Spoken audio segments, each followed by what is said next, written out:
கண்ணியத்திற்குரிய அல்லாஹ்வின் நல்லடியார்களே, உங்கள் வாழ்க்கையில் சில சமயம் காரணம் தெரியாத தடங்கல்கள், மன நிம்மதியின்மை அல்லது எதிர்பாராத பிரச்சனைகளை சந்தித்திருக்கிறீர்களா?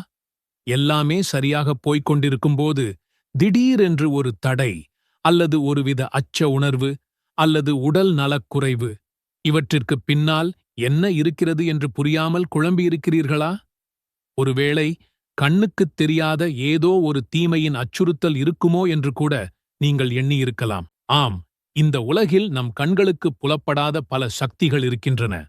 ஷைத்தான்கள், தீய ஜின்கள், மனிதர்களின் தீய எண்ணங்கள், பொறாமை மற்றும் மிகவும் ஆபத்தான கண் திருஷ்டி போன்ற பல தீமைகளிலிருந்து நாம் நம்மை பாதுகாத்துக் கொள்வது எப்படி? பலரும் இதைப் பற்றி வெளிப்படையாக பேசுவதில்லை. ஆனால் இவை நிதர்சனமான உண்மைகள். ஒரு மனிதனுக்கு ஒரு பெரிய நன்மை நடந்தால் அல்லது அவன் வாழ்வில் ஒரு நல்ல வளர்ச்சி அடைந்தால், பொறாமை கொண்ட உள்ளங்களின் பார்வைகள் அவனுக்கு தீங்கு இழைக்கக்கூடும் என்பதை இஸ்லாம் நமக்கு கற்றுத்தருகிறது. அல்லாஹ்வின் அருளால் இந்த அனைத்து விதமான தீமைகளிலிருந்தும் நம்மை பாதுகாத்துக் கொள்ள இஸ்லாம் நமக்கு ஒரு வழியைக் காட்டியுள்ளது. அதுதான் துஆ. அல்லாஹ்விடம் நேரடியாக பாதுகாப்பு தேடுவதே மிகச் சிறந்த வழியாகும். இன்று நாம் பார்க்கப் போகும் துஆ, நபி ஸல்லல்லாஹு அலைஹி வஸல்லம் அவர்கள் தங்கள் அன்புக்குரிய பேரக் குழந்தைகளுக்காக ஓதிய ஒரு சிறப்பு பிரார்த்தனை. இது அனைத்து விதமான தீய சக்திகளிலிருந்தும், குறிப்பாக ஷைத்தான்கள், விஷப்பிராணிகள் மற்றும் தீய கண் திருஷ்டியிலிருந்தும் நமக்கு முழுமையான பாதுகாப்பை இன்ஷா அல்லாஹ் வழங்கும்.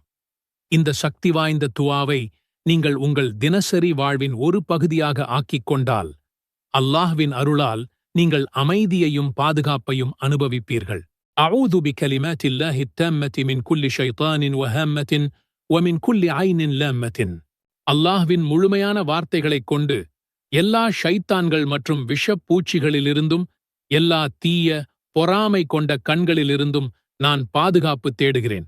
இந்த துஆவை நீங்கள் எவ்வளவு அதிகமாக ஓதுகிறீர்களோ அவ்வளவு அதிகமாக அல்லாஹ்விடமிருந்து பாதுகாப்பு கிடைக்கும். இது ஷைத்தானின் சதித்திட்டங்கள், கெட்ட எண்ணங்கள், பொறாமைகள் மற்றும் தீய சக்திகளிடமிருந்து உங்களை பாதுகாக்கும் ஒரு சக்தி வாய்ந்த கவசமாக அமையும் இன்ஷா அல்லாஹ்.